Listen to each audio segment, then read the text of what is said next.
Good afternoon, hello, my name is Daniel, this is the TriathlonDan YouTube channel, but today I'm reviewing this bike, a 3T Exploro in the Racemax, guys. Now I've already done a video where I've talked about the spec and my first impressions of the spec, so if you want to go and watch that, I'll leave a link to it down below. I'm not going to be focusing on that today. What I'm going to be focusing on, how it actually rides, and is aero gravel a myth?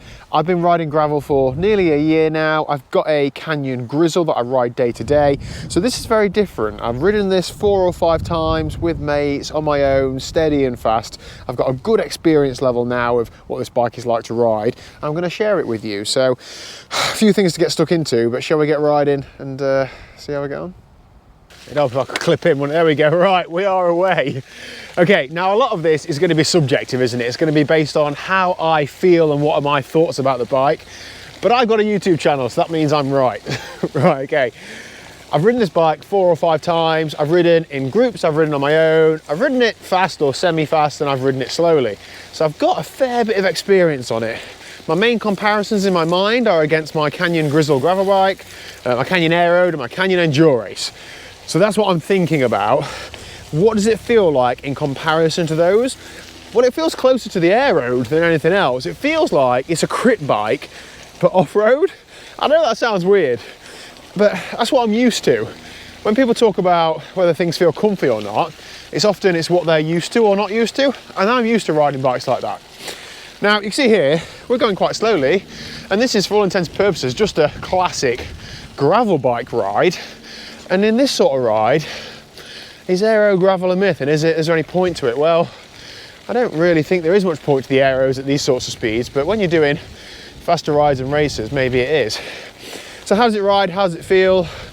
So much of it is driven from the wheels and tyres. So if I was to change the wheels and tyres, I know that the feel of the bike would change a lot. I've kept this pretty similar to how I'd ride normally. So about 35 PSI and we've got 40mm tyres on. And it feels really good. I mean, it's soft when it needs to be soft, but then you can definitely feel that through the seat tube, it is stiffer than my Canyon. But it's not uncomfortably stiff, it's just a little bit stiffer. I think the Canyon has a split seat post and this one doesn't, so maybe a lot of it is in that.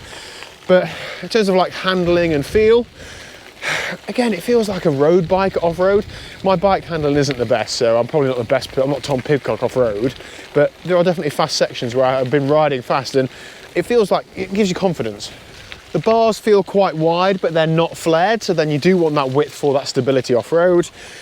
Brakes stop on a 6pence, and the ETAP group set is obviously amazing, just works right every time. Agility wise, it feels like it's not very long slung in terms of the fork rake, so it feels like you can turn quite well, and that's definitely been the case for on the road and off the road. I would love to, if I had more time, to stick some road tyres on this and see how it copes on the road.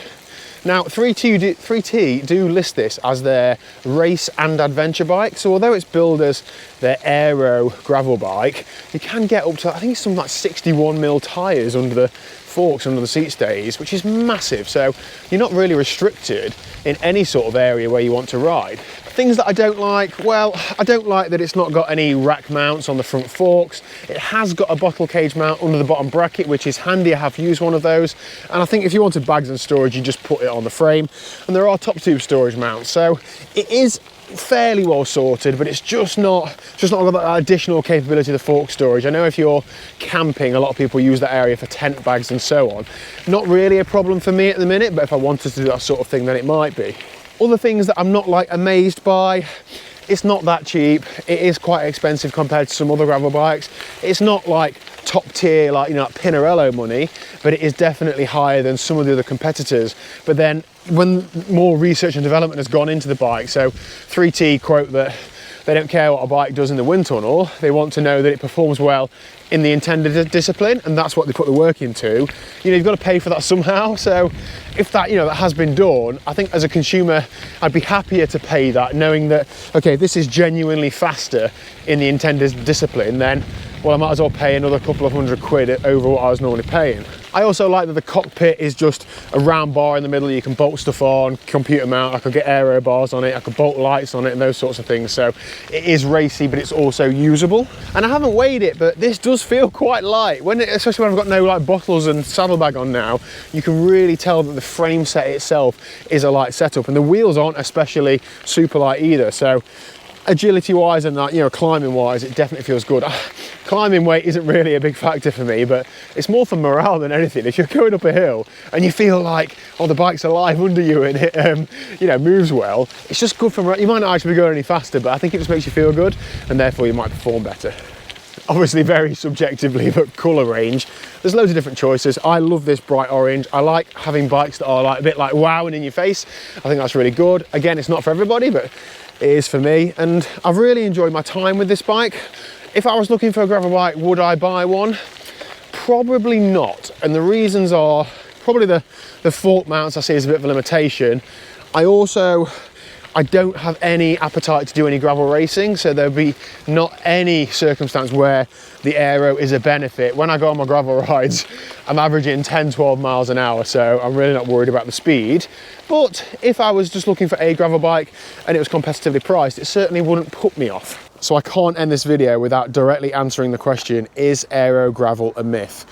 The answer, I guess, is it depends. For me, it is absolutely a myth. The type of riding I do, I'm more of a casual gravel adventurer than a gravel pro. But if you're somebody who's doing gravel race series events and, you know, fast gravel rides, I don't think it is, especially when something like this enables you to get into the position of a fast road bike, then it absolutely makes a difference. The body is the biggest difference for aerodynamics than the bike. So although the bike's fast, the position it lets you get into, I think, is the most important part.